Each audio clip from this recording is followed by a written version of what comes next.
Hello everyone, welcome back to my channel. Welcome back to my reaction. How are you guys doing today? So I'm here to do another reaction video to Young Royals. And these are directors, the writers, share all details in creating this show, a hit series on Netflix. Yay! So I'm finally reacting to it. I recommend anyone to go watch it. It's a very beautiful love story. No offense to anyone, it is a cliche storyline. However, they reinvent this cliche storyline to tell a beautiful story. Great script writing, by the way. Good direction, by the way. Everything was on point. I did not fall asleep watching all 6 episodes, which is very good because when a show is very boring. Like a movie I went and watched yesterday, I fell asleep in the movie theater, but it's okay. It was for free. So let's get this interview. Tänkte du på klass när du skrev? Det som var liksom ingången i det när det kommer till frågan om klass är ju att många idag pratar ju som att vi inte längre har ett klassamhälle i Sverige. Och jag tycker att det är fascinerande med tanke på att vi liksom, ja men vi är en monarki. Vilket man ofta glömmer, tycker jag, som svensk. Att vi har en adel som fortfarande är väldigt stark. Och att vi har en arbetarklass och en mellanklass som liksom påverkar vårt land väldigt mycket. Och när liksom idén till Young Royals föddes så var det ju framförallt att liksom ta klassdiskussionen och sätta den i sin mest typ extrema form som är i den här internatmiljön, tycker jag, där man har både liksom kungahuset och man har adeln, men vi har också Simon och Sara som kommer in liksom utifrån och tar del av den här världen. När man gör liksom historier som handlar om arbetarklassen eller underklassen, då är det väldigt uppenbart. Eller då pratar man väldigt mycket om klass och det är de frågorna man får av journalist och det är det som debatteras. Men när det görs historier om överklassen så behandlar man inte klassfrågan i samtalet kring verket. Och det tycker jag, du sa i någon intervju, jag tror jag smsade dig också efter den, så sa du att vi undersöker överklassens hederskultur. It's so funny that she talked about Sweden, you know, it is a monarchy, which is so funny to me because I was talking to a friend of mine who also watched the show, but I don't think he finished yet because he was upset with season 5. He was very invested. And I was like, you know, it's this very beautiful story. I said, this is a beautiful story, but you do know that Sweden is a monarch. I'm pretty sure they still have the tradition of nobility and things like that. But it's very good that she stated that. That was very nice. När jag då bara pling, föll en polett ner och jag bara, fan, det är liksom vissa termer som man aldrig använder i relation till en klass. Verkligen, liksom. Verkligen. Ja, men de olika temana som kommer upp i serien som rör klass, och en av dem när vi skildrar då arbetarklassen genom Simon och Sara, så vill jag inte att den ska liksom gestaltas som arbetarklassen oftast gestaltas, som är liksom smutsig, fattig, problematiska familjerelationer. Och jag tyckte det var väldigt fint för that is true. They do depict them in that way. However, ma'am, in your story with Simon and Sarah, you kind of did put that out there. However, you didn't expand on that too much when it comes to Simon and Sarah too much. When it comes to their family issue, when it comes to the working class, how much money the mom and such have, because the family is poor. Well, poor compared to the school the kids go to, and it's a lot of money just to send them to school. I could already tell the strain on the mom and stuff like that. But when it comes to showing a backstory into the family, it wasn't really showcased much from either side. Only through dialect we get to understand what's going on. But when it comes to Simon and Sarah, there's not really that much story. Because I remember in one of my reaction video, I was like, I want to know the story, the backstory of that family, so I have a better understanding of who Simon is, why he is the way he is, why the series, because we know Sirius upset her dad. You know, in one episode he said that, oh, no, you're just a drunk. Well, showing us someone laying down with some booze and some pills, calling him a drunk when he's on so many different medication, of course he's going to be tired. Of course he's going to be wanting to sleep. I've known people who take multiple medication and once they take their medication to go straight to sleep. I was like, that doesn't give me drunk. That gives me something's going on here and you need to expand on that. So that's just my only critique.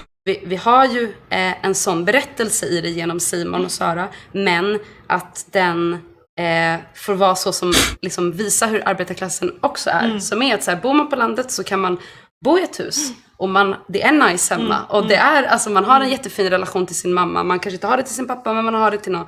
Alltså det där tycker jag är så intressant att också verkligen så här vrida och vända på varje liten liten karaktär eller en liten situation ur ett klassperspektiv. För hederskulturen på de här skolorna, både internationellt och i Sverige, är ju man håller varandra om ryggen konstant. Och speciellt utåt. Inåt kan man ha massor med dramatik och liksom problem och alla känner till, alla vet allt. Men utåt så är det stängt liksom. Och det var ju så här, det var ju det svåraste med researchen kring serien. Alltså jag har aldrig varit så svårt att få folk att snacka. Och när man väl har snackat så har jag också ibland blivit så förvånad över de grejerna som har kommit fram. Typ som med alltså att det fortfarande idag är svårt att vara homosexuell eller bisexuell eller hbtqi plus liksom på de här skolorna. När man tänker att resten av Sverige är så här, har kommit långt, vi är så i framkant, det är demokrati, det är liksom jämlikhet, jämställdhet. Men att det finns liksom personer på de här skolorna som kanske typ har ihop det med den de delar rum med. Men det kommer inte ut förrän långt efteråt. Att man är tillsammans. För det finns ju också, precis apropå hederskultur så finns det ju en press kring vem man, det är också det vår huvudkaraktär kämpar med. Får jag bli kär i vem jag vill? Vad får jag för konsekvenser då? Vad är det för tryck liksom? En annan grej som jag också tänkte på apropå klass är, för mig var det väldigt viktigt hur alltså när man gör både när man skriver film men också när man regisserar så är allting alltså, right in the script and directing? Okay, bitch! Vi valde vilket foto, alltså kameraspråk vi valde, vilken typ av musik, och det tyckte jag var intressant att så här, att vi utmanar. Oh, she's a head writer and a director. Med klyschan. Hur kan man liksom, kan man alltså skapa andra associationer? I wonder how much writers she have on her team. Ändå, om jag får säga det själv. Det är väldigt fint och väldigt så här, men funkar väldigt bra också ihop med de skådespelare vi har. Att de känns väldigt här och nu, och det känns liksom, trots att det är en konservativ miljö, så har både de karaktärerna som du skrivit och vi skapat tillsammans med dem, så de känns väldigt, det känns som en väldigt modern berättelse. När vi liksom öppnar berättelsen så sätter vi upp alla med den fördomen som man har om dem. Vi har slagsmålsprinsen, vi har August som är högsta hönset på skolan, vi har liksom Felice som är den perfekta ridtjejen som alla vill vara med. Vi har liksom Simon och Sara som kommer in utifrån och vi kanske inte riktigt ser skillnaden mellan dem först, hur de liksom tar sig an den här nya världen. Och sen så börjar vi liksom vrida och vända på alla. Och just så här, okej, men hur speglar vi både deras klassbakgrund och också har en förståelse för vart alla kommer ifrån och vad de har med sig och vilken press de har bakom sig. Det tycker jag är det som är fint i att det är den här klassiska, liksom, vi sätter upp storyn och sen så bara börjar vi bara skruva på allting och bara okej, men tänk om, är penalism dåligt? Varför har man penalism? Ja. Varför gör den här karaktären på det sättet liksom? Och det tycker jag är, det var väldigt frigörande att få jobba så. Det var viktigt tycker jag. Okay, once again I want to comment, don't take it offense to anybody, but what she's saying is perfectly true. It's perfectly true what the head writer director is saying. However, this is a cliche storyline. It is a cliche storyline.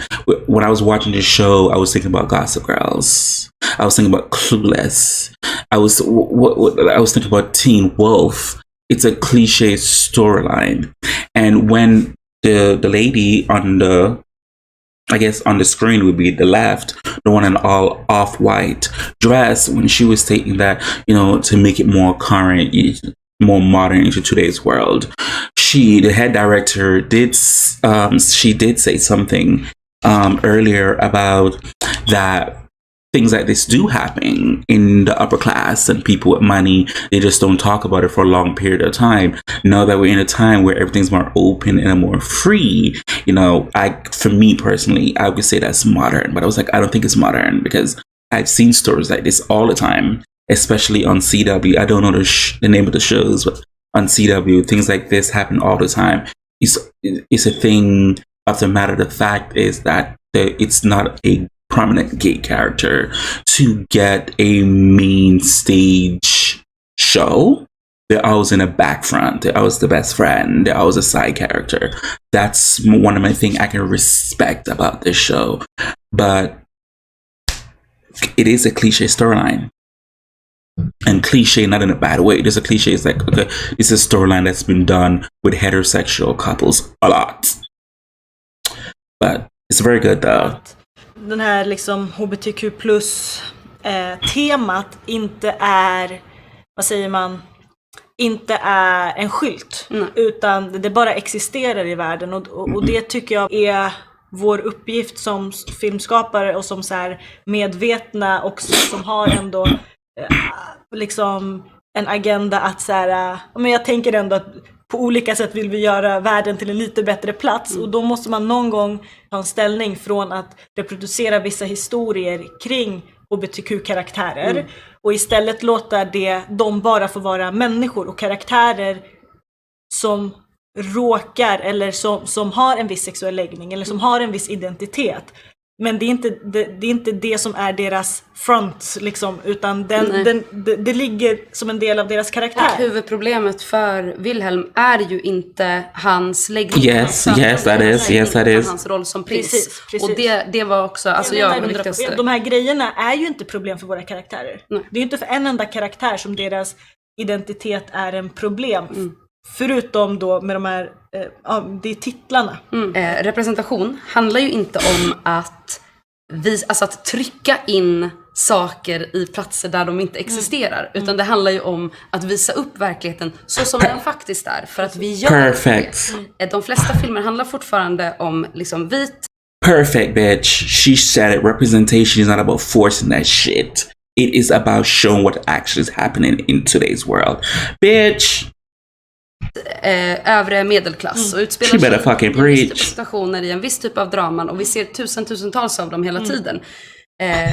Och att så här, and that's the reason why I'm saying that yes, it's a cliche storyline. Its storyline's been overdone before, but the way how they did it, how it's written and how it's directed, and the intimacy coordinator take such a cliche storyline to make it more like wow. Like, for me, when I was reacting to it, I knew what's going to happen, but I was like, wow.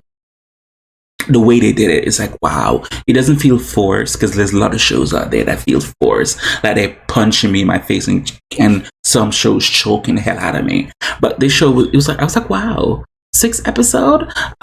We could have did a little bit more 4 episodes. 4 episodes. Most likely next season would be like 10-12 episodes. Nothing more than 10 or 12 episodes. Because after 12 episodes, I don't have time for 13. I'm gonna wait till that shit is over. But 10 to 12 episodes is good enough. Because 6 episodes give us a lot. But yeah, I loved it. Oh, the scene when he was talking to his mom, when he told his mom it was August who did it, and his mom was saying some shit and he hung up the phone, bitch, I screamed. I was like, no, he didn't. But he is a crown prince, so. Skapa representation handlar ju bara om att säga, men låt oss titta på hela världen. Låt oss se alla de historier som kan berättas och som inte berättas, som aktivt väljs bort. Bara idag när jag satt och läste nyheterna och såg att Ungern, som är med i EU, har en ny lag som är att man inte får skildra homosexualitet för barn och ungdomar. Är det sant? Det är sant. Hungary, please. Då blev jag så här, det är liksom Europa, det är 2021. Och de kan bara skildra straighta relationer. Yeah. Och liksom det förtryck som hbtqi plus personer fortfarande utsätts för världen över. Vi behöver, det här ska vara en av de historierna. Sen hoppas jag att det kommer 30 000 till. Och att alla perspektiv visas och att alla får göra sin röst hörd. Det här är liksom en av de storiesarna. Det är det som är det viktiga. Och att vi inte liksom börjar backa med liksom demokratin, utan så här, vi måste stå upp för den om och om igen och fortsätta så här ifrågasätta och vrida och vända. Och det är det som jag också gillar med att vi har gjort den här till en ungdomsserie, att tilltalat det som den är, för att det betyder att vi hela tiden visar att vi litar på vår publik. Så här, vi behöver inte berätta för publiken hur de ska känna eller hur de ska tänka eller vad som är rätt och fel, utan vi visar upp, får den här människan vad den människan den är, och så kan man själv fundera kring det och vrida och vända på det liksom. Alltså Well said. Det första snacket vi ens hade när jag var så här, åh gud, jag vill jobba med Rojda, det måste bli Rojda, var just liksom din syn på hur vi skulle kasta och dina tankar kring det, och att vi liksom direkt hade typ den här så här, vi behöver inte förklara för varandra, vi behöver inte ha någon diskussion kring varför det är viktigt att söka i castingen brett och inte låsa in sig på typ en viss hudfärg eller en viss klädstorlek eller vad det nu än är. Och det visade sig vara fantastiskt för att vi hittade alla de här fantastiska skådespelarna. Oh, she was a casting coach. Vi inte hade gjort om vi inte hade ifrågasatt oss själva, om vi inte hade varit så här, nej men vi vill ta det här extra varvet för att det finns en idé med att det inte är en homogen cast. Och det är inte alltid enkelt, för att liksom film och tv liksom, man söker ju sig till det man känner igen sig i, så det blir en ond cirkel när man inte ser sådana som sig själv gestaltas. Så tror man inte heller att man har en chans, och då söker man sig inte till det. Så det krävs en extra ansträngning, men det är 100% det är värt det. Okay, well said. Bara att jag tror så här, både när det kommer till blicken till mångfaldsfrågorna, men också bara i typ vem en karaktär kan vara. Jag kommer ihåg typ när Malte kastade. Malte är ju liksom motsatsen till August som person. He's very opposite. Så att när han kom in och gjorde den rolltolkningen, så hade det varit lättare att ta en annan typ av person som gav en annan energi. Men han kom in och gav någonting annat, och då blir det ännu jobbigare eller bättre eller starkare, för att just han har den här skörheten i sig också, det här mjuka. He's an actor. Det hårda blev mycket, mycket mer kraftfullt. Det är det jag tycker är så jävla kul med film och tv. Det är för att så här, du skriver någonting och jag tolkar det. Och sen kommer en skådespelare in och typ lägger sin, och så bara man bara, men gud, kunde den här karaktären bli så här? Och liksom det blir liksom 1 + 1 blir 3. Och då liksom det skapas, som du sa tidigare här, det skapas en värld, och man bara, vi har diskuterat och pratat, och vi har liksom så här, är det ljusblå jacka eller mörk, och så du vet, och så bara, nej men man känner sig som Gud. Man är Gud. Och så ska man titta på det här och kanske känna igen sig i det, kanske gråta, kanske skratta. Alltså det är helt, alltså det är magi. Ja, och så en grej som var så jävla nice också att ha över. This is true, because my thing, I told one of my friends who people love to go to the movies, people love to see this fantasy, people love representation because they need it. People need it. Sometimes people need to see something that they can familiarize with to help them escape from their own insanity, from their own lives sometimes. Some people need it, you know? So I agree with that. Kommer som väldigt tidigt, som vi också snackade om, var ju det här att det liksom skulle vara riktiga ungdomar och att de skulle se ut som riktiga ungdomar. För jag kommer ihåg mycket av dramat jag såg när jag var yngre. Jag älskade allt man såg, man var ju bara så här, och då fanns inte Netflix. Men att så här, jag kunde ju aldrig känna så här, hon ser ut som mig. Eller han ser ut, eller den där personen funderar på, vi kanske funderar på samma saker, men den där personen är skitsnygg så här. Det är den vackraste casten i världen, don't get me wrong. De är så vackra, men de ser ut som människor. De skulle kunna vara ens granne eller liksom bo på samma gata. De kan vara ens liksom kompis eller, alltså, det tycker jag är så jävla viktigt. Och framförallt är de inte liksom 30-åringar som spelar 16. Men snälla, tänk om det är så jävla viktigt. Och det har också att göra med, alltså såklart, så återigen, representation. handlar inte om att trycka in representation där det inte existerar, utan bara visa upp en bredare värld på de här internatskolorna. Även om det typ i Sverige, det är ganska vitt, om man bara tittar på de internatskolorna vi har, så finns det en massa med internationella elever. Ja. Och det finns, alla de här karaktärerna finns. Ja. Det har ju varit den största liksom, upplevelsen är ju när man har skrivit någonting och sen så läser man någonting som har hänt i verkligheten som är snarlikt. Och man bara, men vad kom först? Ja. Men jag tycker också framför allt så tycker det är viktigt att poängtera att vi håller på med fiktion. Ja. Alltså så här, det är inte dokumentär, och jag tycker fiktionens största styrka är att vi kan påstå saker som faktiskt kan, det är som det där hönan och ägget, som faktiskt kan förändra samtiden, som kan ge input, som kan bara så här, skitsamma, det är inte på riktigt, men vi drömmer om det här. Vi önskar det vore så, vi har hittat på det här. Alltså jag privat mår ju skitdåligt av sociala medier. Och jag är då vuxen. Säger de i alla fall. Men så jag kan bara liksom tänka mig att, så här, att vara en 16-årig prins idag med liksom den liksom alla kanaler som finns på nätet. Det var ju någonting vi jobbade väldigt mycket med också i serien, att det är något som jag inte kan greppa. Men typ den liksom pressen, den ångesten, den bevakningen som inte bara är så här vanlig media, utan också liksom vem som helst kan filma dig, du är ute och går, filma dig, lägga upp, påstå någonting. Det var ju något vi jobbade ganska mycket med i serien, och för att det också är något som präglar allas, inte bara ungdomars, men allas vardag idag. Förr så var det typ paparazzis som var farliga, eller liksom förföljde eller gjorde att liksom kända personer kände sig vem det nu än var. Medan nu har det blivit ens kompis. Det är ens kompis filmer och lägger upp som man inte längre har kontroll över. Eller det man själv lägger upp med en intention och det blir någonting annat. True. Jag tycker att det är en av de, säkert de största skiljelinjerna, säkert mellan oss också, eftersom vi ändå hade några år innan sociala medier kom som ungdomar. Jag hade ju 100% varit en av de som typ så här la upp sketcher på YouTube och TikTok och så här. 100% jag hade varit det. Men jag är ganska tacksam för att jag inte gjorde det, för att man hade kanske behövt utstå en del hat som man inte behövde, och jag kunde så här värna om min typ känsla av att så här, jag är duktig, jag kan någonting, jag är rolig, för jag stod på någon liten teaterscen ute i förorten och typ någon skrattade åt mitt skämt och man bara yes, medan nu du lägger ut någonting och alla kanske är så här, fy fan vad värdelöst, eller du blir en meme.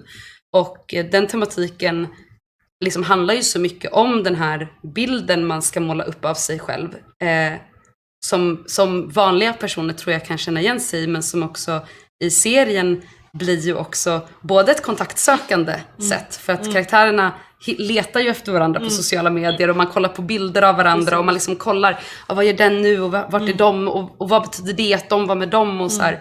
Men också som ett hot som kan förgöra en.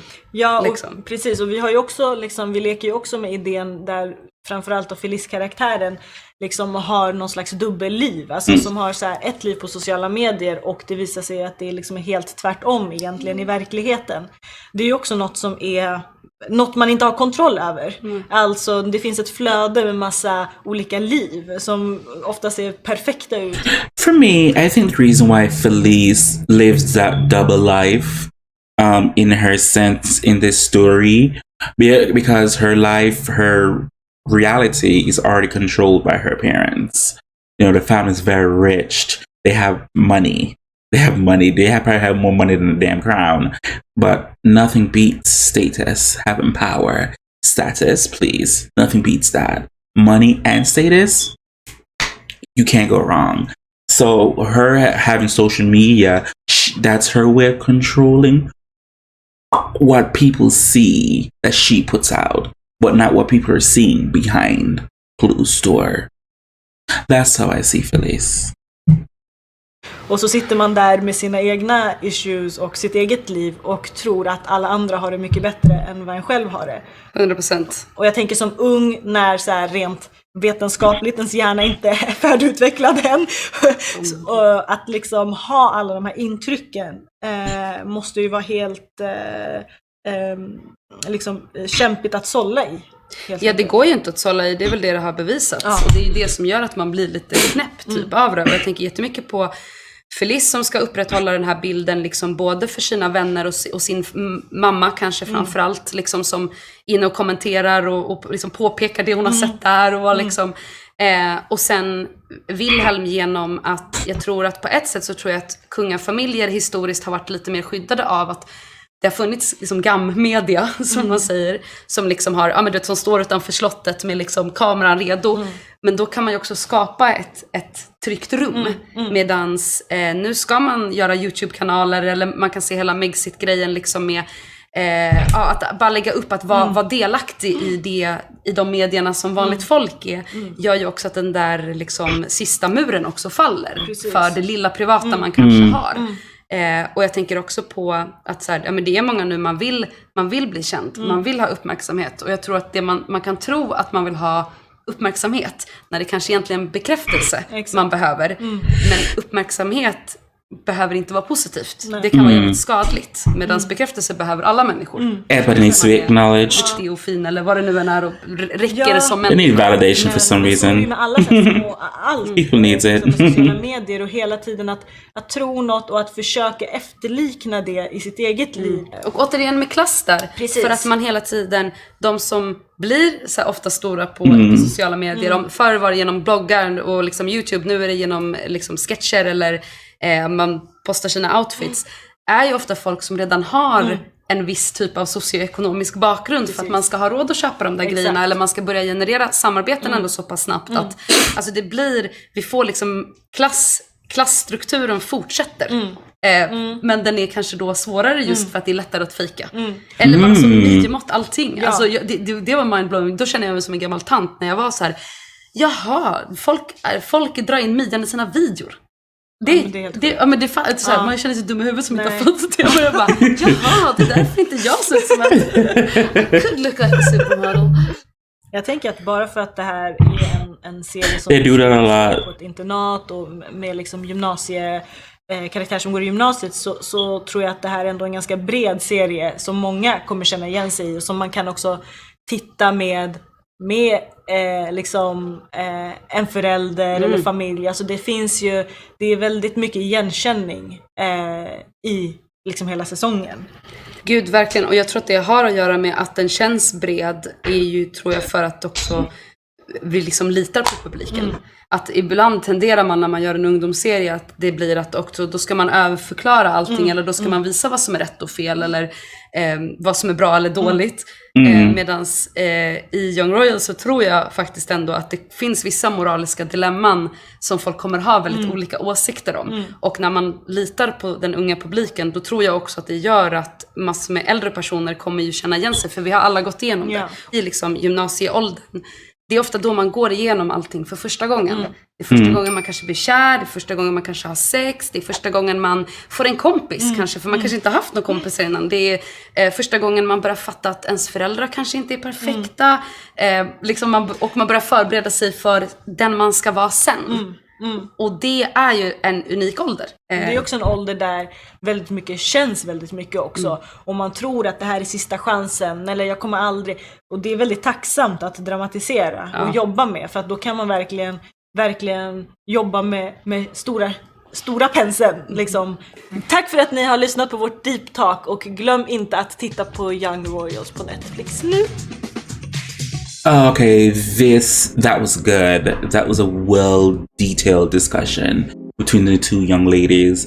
The director and the head writer share all details, and I believe that was the casting coach as well for the show, Young Royals. That was a very detailed. I really enjoyed this one. So thanks for recommendations for that. I really did enjoy it. Wow. Now I want to see what else she worked on.